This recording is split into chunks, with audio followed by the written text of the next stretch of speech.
center. That's called axile placentation.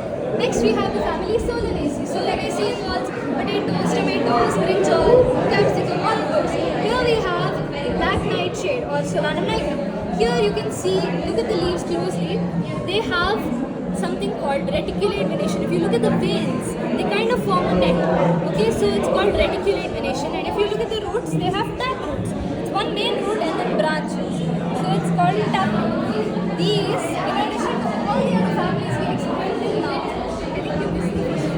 They're all dicots, meaning you know how when you eat channa it splits in half? So they have two cotyledons. Those two halves are called cotyledons. So when they have two, it's called a dicot plant. If it has only one, it's a monocot plant. So this is a dicot. All dicot plants will have this reticulate venation and tap.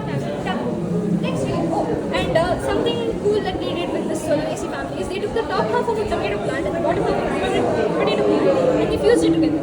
So made a plant called pomato, where you get tomatoes on top and potatoes at the bottom. So it's like you got a plant which gives you french fries and ketchup. All the same. Next you have poaceae.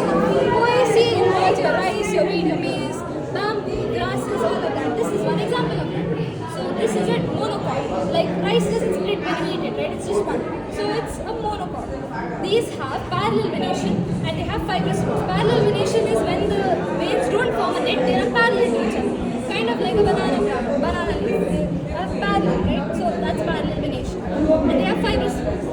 Next we have Scissor-Pinaceae and this family, Mimosae. This is Mimosae, this is Scissor-Pinaceae. Earlier they used to be the same family, but they've been split into two families. It's called Fabaceous one.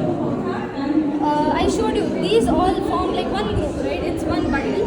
Over here it's actually two bundles. See, you can see one separate in nine together, one separate nine together.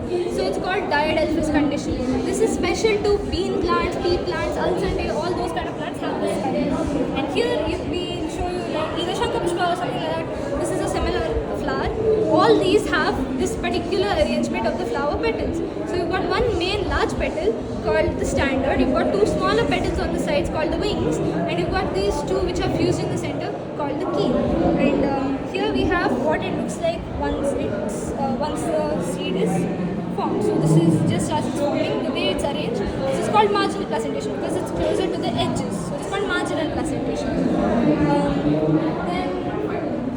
We go to Mimosae. Yeah. So you might have seen this. This is touching. It's a very common